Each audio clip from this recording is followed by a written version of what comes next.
Welcome to Spell Components, the brand new video series where we break the siren song of constant distraction and we instead direct our attention to what we're actually interested in. The reason I've called it Spell Components is because as an artist, I want to look for inspiration, things that get me making things myself. Every creation is a little bit like a potion. You put a bunch of things together, you throw in your personal experience, mix thoroughly, and you end up with a hopefully spellbinding result. So I've made a magical tier list for the things that I've allowed to capture my attention recently, so hopefully you'll find something interesting in there too. First, let's look at the different categories. The lowest tier is called Broken Wand. This is what I lost focus to, or what I wish I hadn't spent so much time on. Hopefully, this category will remain empty in every installment of this series. Next up, we have the side quest tier. This is entertaining, it's fun, it's perhaps not the deepest thing ever, but we enjoy it all the same. Above that tier, we have magic item. Now, whatever goes in here holds some magic power. There's something to be gleaned from it. Above that tier is the spellbook tier. This is the good stuff. It is rich, it is complex, it's inspiring, it gets me excited to make things myself. It is near perfection. And then finally, the equivalent of the S tier would be the Wizard's Tower tier. This is so good it hurts. What goes on here is at the top of its field. You can't make it better. It's just amazing to experience something that good. Before we get into it, if this is our first time meeting, hello, my name is Marianne and I am an artist with a love for fantasy. I think that much is clear, and a slight tendency to think a lot about purpose. In other words, I'm kind of always questioning, what the hell am I doing here? What is the point of anything? Is this okay? Am I okay? So this list of favorites, if you will, of things that I'm genuinely excited to give my attention to is kind of my way of coping with ennui. So let's get into it. The first item I'm going to sort is Percy Jackson. I don't have a physical copy of any of the Percy Jackson books. I read them on my phone and it was great. I entirely missed the Percy Jackson bandwagon when they came out, and it is such a shame. These are written for young people. At first, I thought the writing was a little bit annoying. The main character's voice is a little, childlike, which makes sense because the main character starts off as a child. Basically, all the gods from ancient Greek mythology are real, still exist, and have moved to New York to follow the heart of Western civilization, where it is at its strongest. So they now are in the US mainly. Greek gods tend to have a lot of children, including with mortals, and so you end up with demigods. Percy Jackson is one of those. He, spoiler alert, is the son of Poseidon. So he ends up with magic powers relating to the sea. He can talk to creatures of the sea. He can also talk to horses because apparently Poseidon invented horses, which is kind of cool. It's a super easy read. If you just want something to turn your brain off to, Percy Jackson is a great shout. It's just a lot of adventure, a lot of action. The pages turn themselves. You don't even have to turn them. They turn themselves for you, which I loved. I'm putting this in the side quest category because while it was really entertaining, I also don't feel like I have derived a lot of inspiration from these books. One standout thing from the Percy Jackson books is that all demigods have ADHD and dyslexia. And the way this is explained is because the ADHD is like a coping mechanism for demigods because a lot of monsters are after them because they're too powerful. And the dyslexia element is because their brain is supposedly wired for ancient Greek and not, English, for instance, modern English. I just really enjoyed the representation of ADHD in particular, also following the train of thought of our main character. It just makes sense that he would get distracted by XYZ. Seeing him catch himself and refocus on whatever more pressing thing is at hand was really sweet because it reminded me of a lot of my ADHD friends, and I don't know, I just felt a lot of affection for those moments. I'm holding the wrong page, apparently. I highly recommend Percy Jackson if you want a really fun, easy read. I inhaled all the books in the series, so. Next up, we're going up one tier and sorting the next item into the magic item section. We've got The Perfume by Patrick Suskind. This follows the story of a man who has this innate gift for scents. He's just able to understand scents from a very young age to an extent that is, frankly, supernatural. What I knew about this book when I started it was that this was the story of a murderer who loved to unalive virgins, specifically female virgins, of course. And so I came into this book a little bit apprehensive, not sure if it was going to be extremely uncomfortable. What I appreciated was that it was very clearly a fantasy book. Not in the high fantasy sense. Everything is quite realistic, apart from our main character's ability when it comes to sense. What crystallized the fact that this was a fantasy book and I shouldn't take its thesis too seriously is the fact that the main character doesn't have a body scent. He doesn't smell like anything. Now, I have since seen that apparently that happens sometimes, that a few people might end up not having body scent, which I don't understand how that's possible, but okay. He doesn't have a scent, and so he creates a scent for himself. He samples stools, he samples flowers, dirt. There's just so many sources of scent that he creates to manufacture a human scent for himself. Pretty crazy. This is a very... I was going to say it's a fun book. It's not a fun book, but it's kind of engrossing. You have this immediate dislike for the character because everyone who meets him is insanely, instinctually turned off by his existence.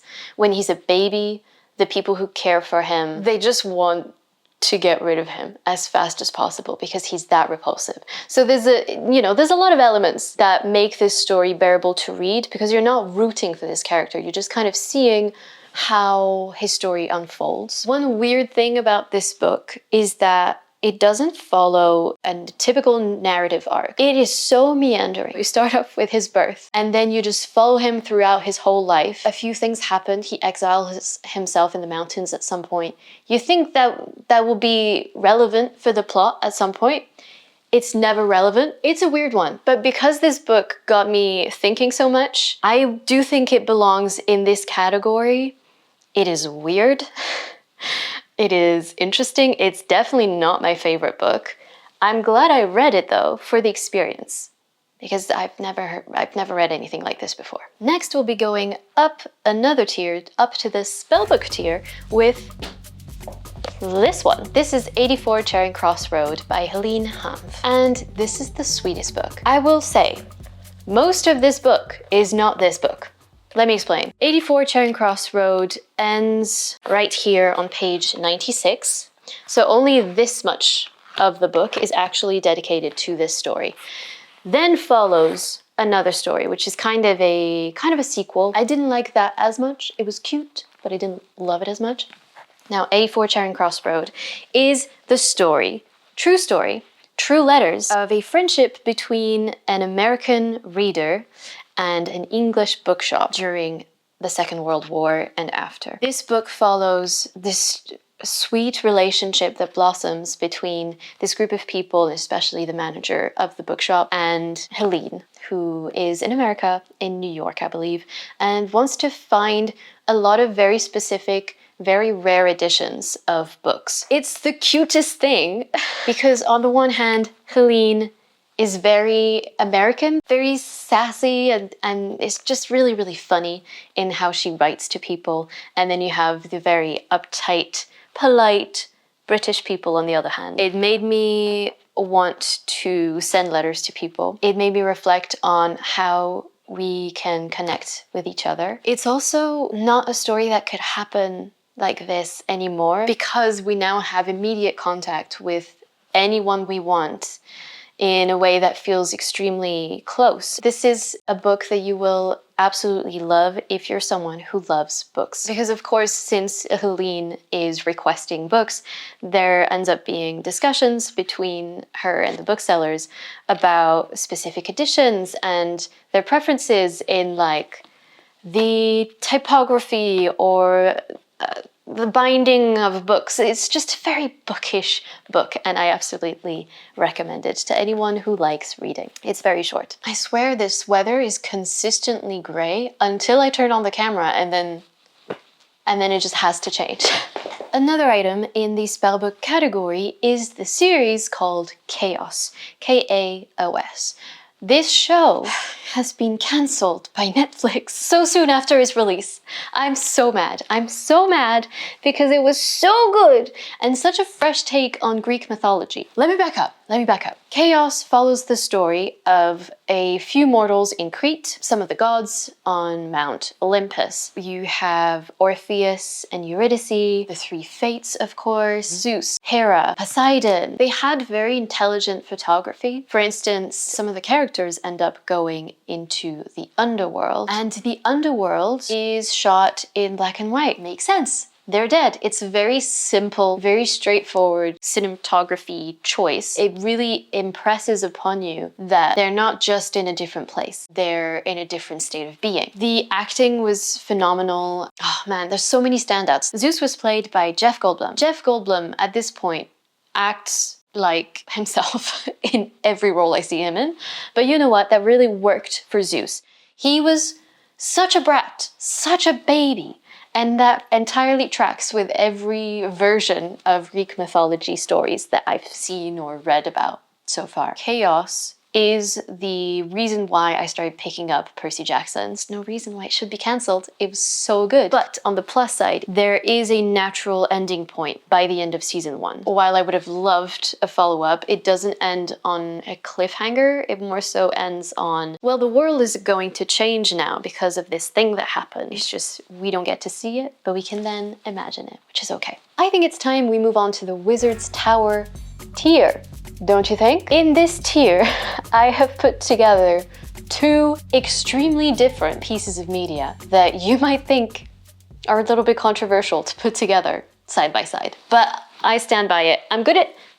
Just hold on. Number 1 is the movie Wicked. In case you've somehow escaped the insane marketing campaigns about the Wicked films. Wicked is a prequel to The Wizard of Oz that follows the story of Elphaba, who eventually becomes the Wicked Witch of the West. I was really excited to watch the film because while I didn't know Cynthia Erivo, who plays Elphaba, I thought that casting Ariana Grande as Glinda was a stroke of genius, and it was. She killed that role. It was so good. To tell you a little bit about the film itself, they did such a good job in grounding the songs. The songs are a little bit cheesy. They feel a little bit old now because, of course, this musical is quite old now. But with the beautiful context of the rest of the film, excellent acting, beautiful sets, and the fact that the singers sang live, there was so much emotion that carried through the screen that it really felt like a full experience. They made Oz feel like a full world. This musical really crystallizes what I love about musicals, which is the way that they're able to distill an emotion, put it into a song, take you on this journey, and make you feel like this world and this story are 100% real. And in stark contrast to Wicked, the other laureate of our Wizard's Tower category today is Plato, the Apology of Socrates. If you need to chew on that for a second, go ahead. So, why am I reading Plato? I have a couple of philosopher friends, okay? And they're rubbing off on me, and I want to be as intelligent as they are. Obviously, that's not going to happen, but I can try. And so, I picked up this book. Thankfully, it is very short. It's also written in quite large print. He wanted to be right. He wanted to win the argument. And win the argument he did. There are so many laugh out loud moments in this book, mic drop moments. It is such a joy to read. I cackled. It really felt like watching reality TV sometimes. It was just so intense, and I freaking loved it, and I will read it again to highlight more passages from it. I took a few notes. A delight.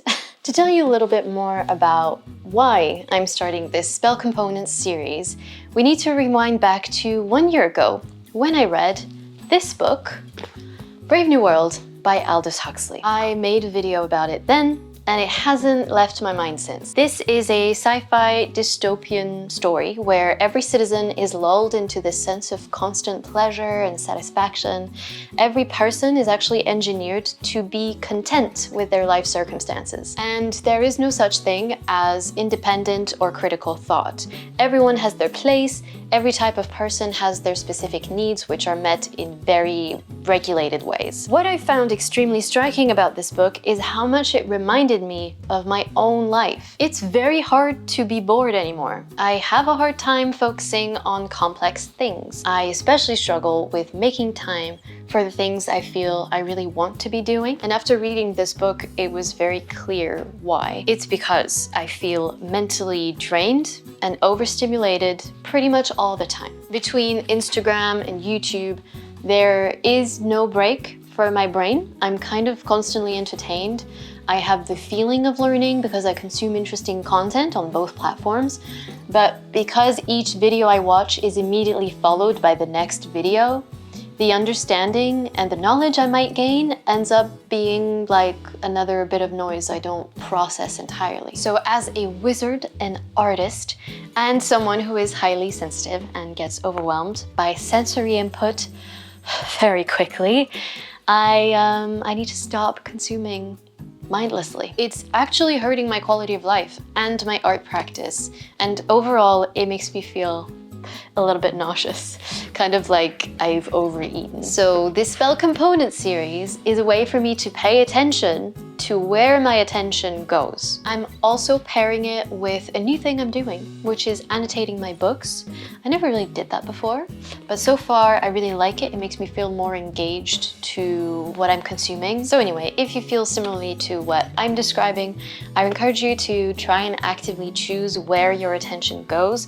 It's not easy, but maybe once you put it in terms of a quest or you make yourself a magical tier list like I have, you'll find it a little bit easier. I'll put the template in the doobly-doo, and I can also recommend reading this book. It's amazing. Also, let me know what thing or things you've been paying attention to recently that has been fulfilling and inspiring. I'd love to have more valuable things to put into the brain. So yeah, let me know in the comments, and I will see you in the next one. Bye bye.